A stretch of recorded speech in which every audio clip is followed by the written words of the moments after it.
Good morning. Good morning. Thank you so much for joining me for Quick Word Tuesday. Good morning. Awesome morning to each and every one of you. As you begin to come in, if you can just take just a moment, share and tag and share and let someone know that I am on. I will greatly appreciate it. The word on today is provoked. Provoked. I need for somebody to be able to understand that the place that you're in, that sometimes God have to provoke us to the place that he is actually calling us forth to be. So let's begin to dig down in it. I was looking at a scripture in Deuteronomy, the 32nd chapter, the 11th verse, and it says, like an eagle that stirs up its nest and hovers over its young, that spreads its wings to catch them and carries them aloft, the Lord alone lead them. Once the eagles or the eaglets come to a level of maturity, the eagle disturbs its nest, comfort, and releases them from high. Then the eagle flies down and holds the eaglet. This way, the mother is training the eaglets for something big to fulfill the purpose of its creation. God is just like that. We always need a push from something new in order to walk forth in the things that God has called us forth to be. Let me tell you something, that when we get to the place that we have matured in the place that we're in, God won't allow us to just sit there and continue to do nothing. God will disturb the very place that we're in order to push us into our greater. We've been walking around saying that there is no way that God has called me out here to go through this much hell. There is no way that God has called me to step out to walk through all of this. There's no way that God can really be with me, and I got to go through one thing after another.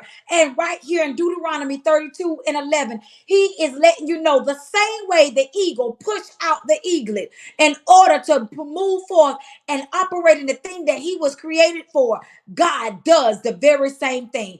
Why do you think that God is satisfied looking at you sitting in the very same place, doing the same thing that you was doing last year, that you ain't moved, that you ain't operated? He placed so much gifts on the inside of you, and you're just settling exactly where you are. God is saying that I will push you to be uncomfortable in order to walk in the things that I have set for you to be. God is not going to let you fail, but sometimes God has to push us out of that comfortable place. We get so comfortable on everybody else praying for us, everybody else bringing the word to us, everybody else fasting, everybody else dancing for us, everybody else going up for us, everybody else is fighting except for us.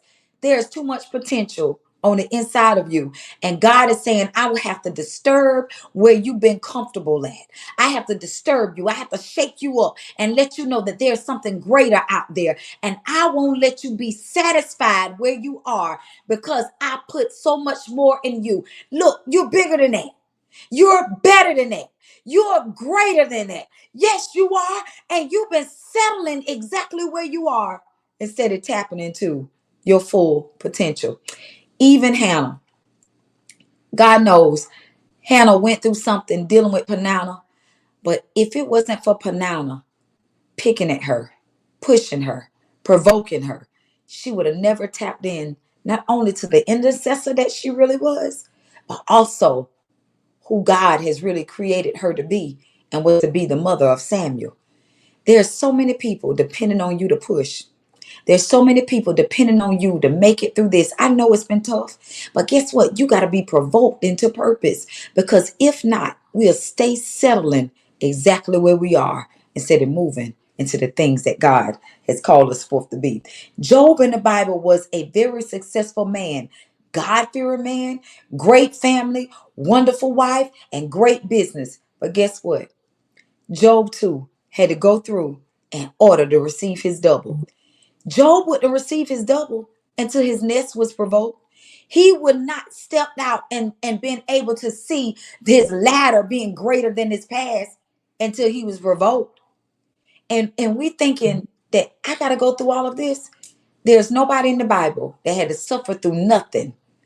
They went through too in order to get to where God is calling them forth to be. So I want to leave you with the word. You're provoked on purpose. God know what he's doing. You just mad that you don't. You just mad that you don't know why God is taking you through so much in order to get you to the place that he's called you forth to be. God, God is so strategic. He know exactly what he's doing in order to get the very best out of you. If not, you will stay settling, waiting on your ego to go out to get the food and bring it back to you. God is saying, no, I call you to be so much greater, so much better. God is speaking to you now, telling you to take the chance, take a leap of faith. You won't know until you actually is provoked. Provoked to make your wings flap. Provoked to make you pray.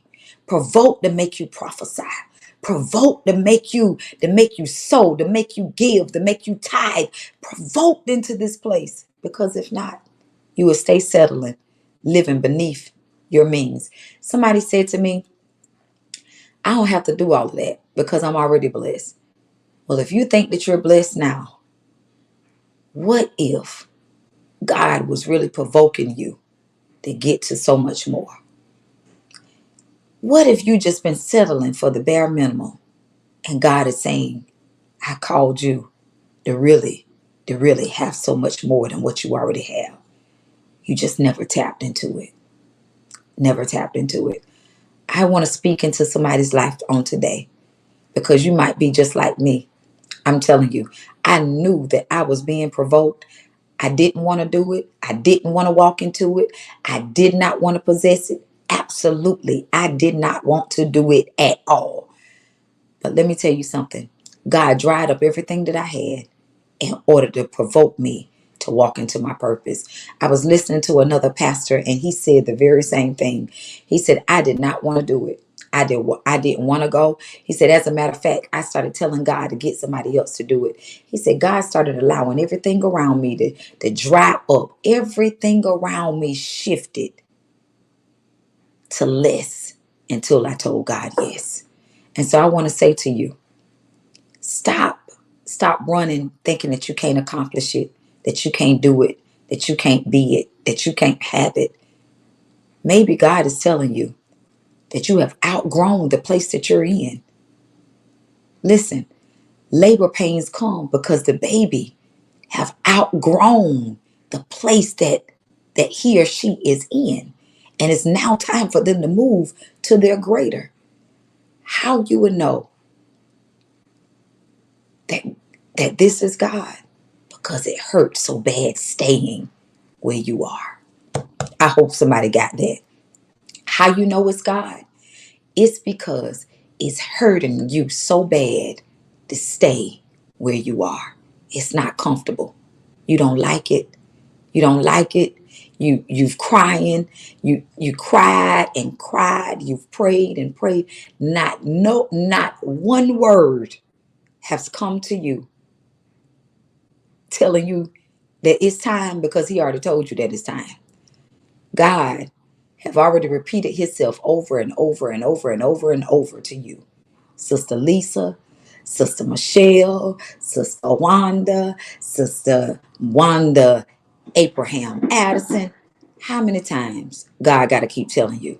So he says, you didn't hear my voice. So now I'm going to put you in an environment to provoke you. The environment now has gotten so tough. You start saying that I'm in survival mode. How am I going to be able to live here? How? I know, Sister Lisa. How can I live here? God, you're like desperate. You grasping for straws.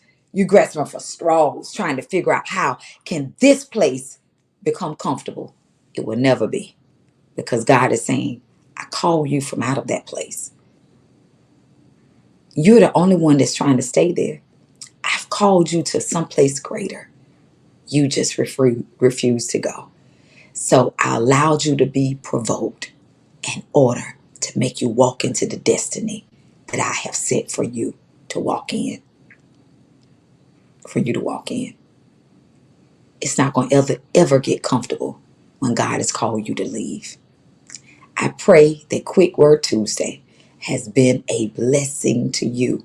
Listen, sow into your next season of your life and know that I cannot stay in the season that I'm in by being satisfied. In order to see greater, I got to do something that I've never done before in order to get something that I never had. If Quick Word Tuesday has been a blessing to you, I dare you to sow into our ministry. Sow into our ministry. Be a blessing to our ministry. Sow into where you're going.